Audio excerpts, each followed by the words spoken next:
Hello ক্যালটাবুলাসরা, কী খবর? সবাইকে স্বাগত। আজকে এটা আমার নতুন ফার্স্ট ভ্লগ। ভাই লোক, এটা আমি ভয়েসে করছি কারণ আমার অনেক অনেক অনেক লজ্জা লাগে ভাই। তো আজকে আমি যাচ্ছি কলকাতা IIHM, মানে হোটেল ম্যানেজমেন্টের জন্য কথা বলতে, যে কত কি টাকা পয়সা লাগবে শিখতে, কারণ চাকরি বাকরি তো নেই এই বাজারে। তো বাড়ি থেকে বেরোই আমি প্রথমে অটো ধরে নিলাম, অটো করে এখন যাব বালি। তো বালিতে পৌঁছে গেলাম। বালি থেকে এবার হাঁটতে আমি আমাকে বালি হল্টে উঠতে হবে। সরি।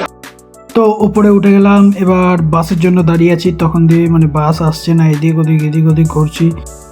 তো ফাইনালি একটা বাস পেয়ে গেছিলাম। তো আমি দেখাতে পারিনি কীভাবে কোন বাসটা ধরলাম।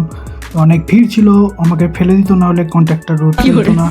তো দেখো আমি দক্ষিণেশ্বর স্টেশন পার করে যাচ্ছি। এই যে বাসে বসে আছি আমি, খটখট। ভাই বাসটা এত ঘুরি নিয়ে যাচ্ছিল, আমার পুরো বোর লাগছিল, কন্ট্রাক্টরকে মারতে ইচ্ছা করছিল।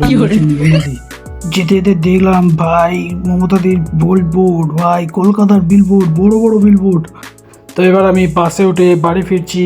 আর ওখানকার ভিডিও আমি বানাতে পারিনি, কারণ ভাই আমি ভুলে গেছিলাম। ভাই আমার ভিডিও করার তো অভ্যাস নেই রাস্তার মধ্যে। তো ভাই আমি বাড়িতে চলে এলাম। ওখানে এত টাকা বলছিল ভর্তি হওয়ার, 1,80,000। ভাই আমি আর ওটা করিনি, খেয়ে দিয়ে শুয়ে পড়েছি। চলো টাটা, বাই বাই, পিস। এই আমার তো দেখা যাচ্ছে।